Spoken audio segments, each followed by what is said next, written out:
Welcome to working on a Simplex steam locomotive, part 42. Rubbing down some parts after paint removal and application of JB-Weld. After 24 hours in a tub of cellulose thinners, the paint is gone from the roof. Trimming the lamp brackets to fit some scale GWR lamps that I bought. Making a removable panel for the cab roof. Previously, I removed the paint from the front part that fits in between the frames and covers the oil pump. And then very gently I modified the position of this copper part using a soft hammer, and filling the indentation that was there before I attacked it with the hammer with JB-Weld. Using my Proxxon motor tool as usual, I cleaned up the part using one of those paper grinding discs that I showed in the last episode. I would like to mount a couple of these at least on the front of the engine. I buy these from Blackgates Engineering, and they are lost wax castings of Great Western style railway lamps. Great Western railway lamps, as far as I can see, were different to everyone else's. Instead of the mounting fitting being at the rear, as is normal, Great Western railway lamps have the mountings at the side. The only problem is, I do find that a lot of the time the main brackets on the engines are too thick to fit in these mountings, so they need a little bit of trimming. This is no exception. I started off with the needle file, then I used the grinding wheel, which really didn't work too well, and I was in danger of destroying the part. If I make it too thin, the lamp will be a rattle fit, and if I make it really thin, the mounting will probably break. It's only made from brass. I found it quite difficult to get the needle file to be level all the time, so I used a larger file with very fine teeth, which made short work of the bracket. The bracket was now the right width but still a bit thick, so to save a bit of time I used my Proxxon angle grinder to thin it out a little bit, and I also used the angle grinder to thin out and shape the end. I didn't finish the job with the angle grinder. For that I used the file once again, and the bracket now fits perfectly into the lamp and holds it in place even when it's upside down and I'm shaking it. As you can see, the lamp is a firm push fit on the bracket. This Simplex masquerading as a Great Western Railway prairie tank is very standoff scale and completely wrong in many ways, but small accessories like these make all the difference. You have to stick the lens in the front of the lamp for whether you want it to be a lamp for the front or for the rear, and as it says on the instructions, do not use cyano-based adhesives, that means superglue.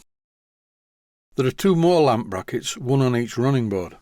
And just by looking at these I can see that they're a bit thinner than the ones in the centre.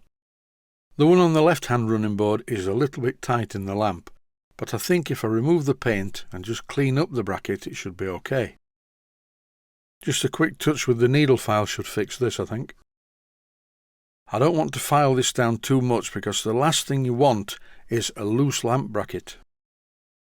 I didn't need to do anything at the right-hand one, the lamp fitted perfectly. 24 hours after I applied the JB-Weld to the countersunk screws, which reinforced the cab, it's time to rub down the JB-Weld, just leaving it in the countersunk areas. Initially I did this by hand with a piece of emery cloth, but it took a while. I don't think this JB-Weld will be invisible anyway. I'll probably have to go over it with some cellulose stopper, but the job is definitely going in the right direction now. I thought I would try the angle grinder with the flapper wheel fitted, just to remove the bulk of the JB-Weld, then finish off the job using coarse emery cloth as I did on the first bit. I'm doing this in a very light and controlled way. I don't want to make any grooves in the metal, and as you can see there's still quite a lot of JB-Weld to rub off with the emery cloth. I have a couple of rolls of emery cloth and one of them is 100 grit, that's a little bit coarse. This I think is 135 grit and it's about right, it scratches the metal nicely. When building miniature steam locomotives, the choice of metals is a bit of a minefield. Most paint is reluctant to stick to brass, and even the etching primer that I use is not designed for brass, it's designed for ferrous metals. While I'm talking about the choice of metals, I'm cleaning up the other side. As I was saying, you're between a rock and a hard place. If you use steel, that's okay, but if ever the paint chips, then water can get under the steel and start to creep about, and before you know it, you have a really weird looking engine. What about stainless steel? Well, it's the same again. Paint doesn't like stainless steel and doesn't stick to it very well. So I'm going to live with the brass part of this engine. Of course the boiler isn't made from brass, that's made from copper. You have to give the paint a chance. You need to give it a chance to harden thoroughly before using the engine, and then the heat from the boiler will usually bake the paint on over a period. In the last episode, I could only fit half of the roof in my tub of cellulose thinners. 24 hours later and the paint's more or less fallen off. I left this old paintbrush in the cellulose thinners and I don't think the bristles liked it much. No trickery here, this is just as I found the roof after 24 hours in a bath of cellulose thinners, and the paint just drops off the metal. This is the underside, and even a sheet of paint is coming off that wasn't actually submerged. I must caution users of cellulose thinners, I do from time to time. This is not nice stuff to use, it really smells bad. Most of the time when you see me using it, I'm by a wide open door in the outer part of the workshop. You must never use this if your area isn't well ventilated. Here's the cab roof with all the paint removed apart from little specks that I'm removing here, and I think the best tool for the job is the edge of a steel rule, followed by some Scotch-Brite. Now I need to make a slightly curved sliding panel that slides in and out of the hatch in the roof. And the piece of brass needs to be the same thickness as the roof itself. And the bad news is, to start with, I couldn't find a piece of brass the same gauge in my box of brass parts. But luckily, a while back a friend of mine gave me this large piece. And that is one of the problems in a model engineer's workshop where you make small things, but you only have a very large piece to start with. I'm going to have to cut my small roof panel using this very large piece. For that I'm going to use my trusty old bandsaw. I won't be able to get all the way through it, I'll have to turn it round and wrestle with it. But eventually I end up with a piece that is workable. Once I cut out the part that I wanted from the large piece of brass, I fed it through my bending rollers, just to bend it very shallowly. And it's only after bending it can I arrive at the dimension that I need. In this clip I'm showing what I mean. As you can see, the panel is far too big for the slot. But now it's bent, I can accurately measure it by bending the ruler to follow the curvature of the panel. And I've scribed a couple of marks on it which are still a bit oversized, to be honest. I don't want to waste all this time by cutting it too small.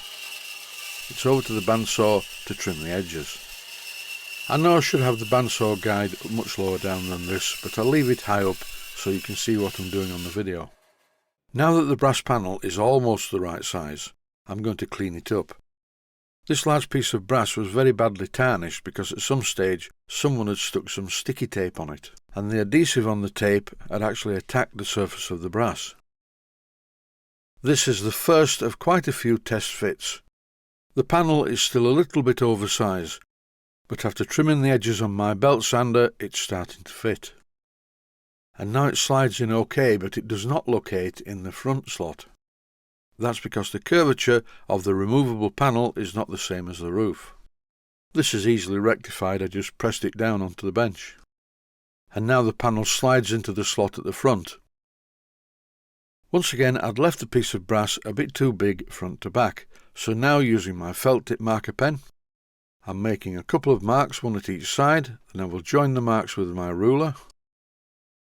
With the marker, I clearly drew an arrow underneath to show which way is front. Theoretically, it should fit both ways round.